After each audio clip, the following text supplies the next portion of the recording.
Hey everybody, Peter Zeihan here, coming to you from Colorado. And the new news out of China is they're facing kind of a triple economic funk.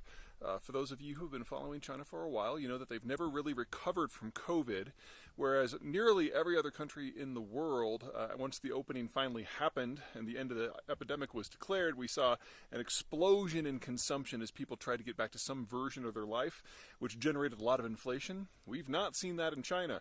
Growth is actually lower now than it was over the course of the last 2 years when they were supposedly under complete lockdown. Consumption is down. Imports and exports both dropped in July compared to a year earlier by double digits of percentages, which is normally the sort of stuff you only see out of a country like, say, Ukraine or Russia when a war starts. And this is happening when the Chinese are supposedly getting back to normal. Now, a lot has gone down since the opening chapters of COVID in China, which date back to the fourth quarter of 2019. But something to remember is that we saw a demographic bomb go off in China before COVID. Going back to as early as 2017, the demographics really turned negative. From 2017 to 2021, the birth rate dropped by about 40%.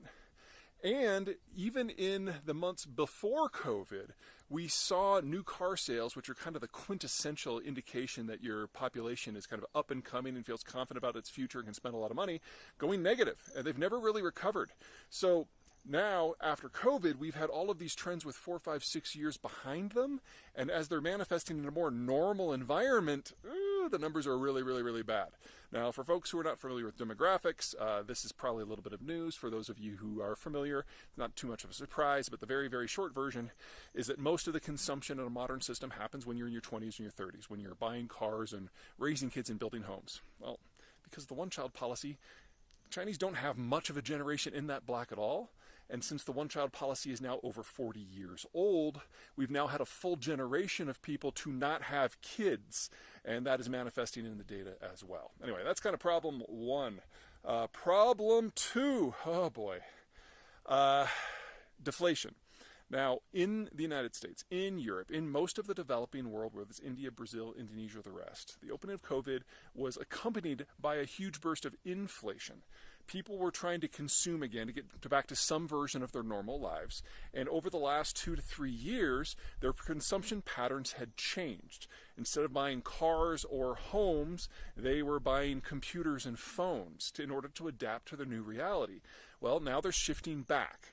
And supply chains take about 18 months to catch up. Now, in the United States, it has been 18 months now since the last state to reopen, California, did so. And so we're seeing inflation incrementally drop as it has been for the last year. This is broadly what you should expect.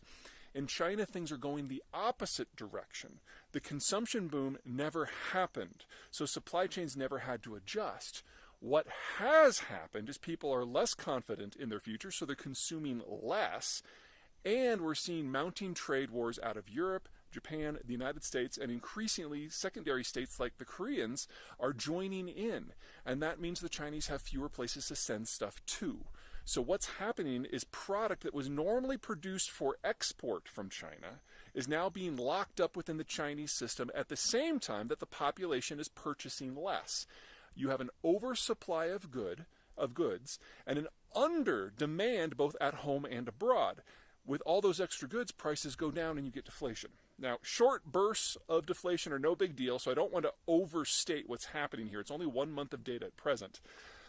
But this is what you would expect when you're at the beginning of a deflationary spiral that's caused by a fundamental mismatch between supply and demand, which is where we are going with deglobalization and the Chinese demographic trends, which are now well past the point of no return. The last country to face a major deflation burst was Japan. It started in the late 1990s, lasted for 20-25 years. You could argue that it might be over now because of their COVID reassertion of demand. That might be over-optimistic. But the issue is once those prices start to drop, because of that mismatch between supply and demand, it's devilishly hard to adjust. Because normally, you would do one of two things. Number one, you could reduce supply, but that means closing productive capacity, which means people lose their jobs, which means they spend less, which means that mismatch persists. Or you can increase demand, usually with government stimulus. This might not work in China, and not just because of the huge demographic bomb that's going off. The Chinese economic system isn't really based on exports or consumption. It's based on investment. The idea that the state fosters mass borrowing in order to build industrial plant infrastructure and the rest. That, based on whose numbers you're using, is somewhere between 40 and 70% of the entirety of the Chinese economy and has generated the vast majority of economic growth going back 40 years. Well, you can only do that for so long. Eventually, you don't need any more bridges or any more factories, and I would argue the Chinese reached that point before COVID. And so again, there's been this 3-4 year lag between reality and the data finally manifesting. The point is, more spending probably isn't going to help. The marginal outcome, the amount of growth they get for every yuan spent, has been dropping steadily for 40 years, and now it's far less than 1-to-1.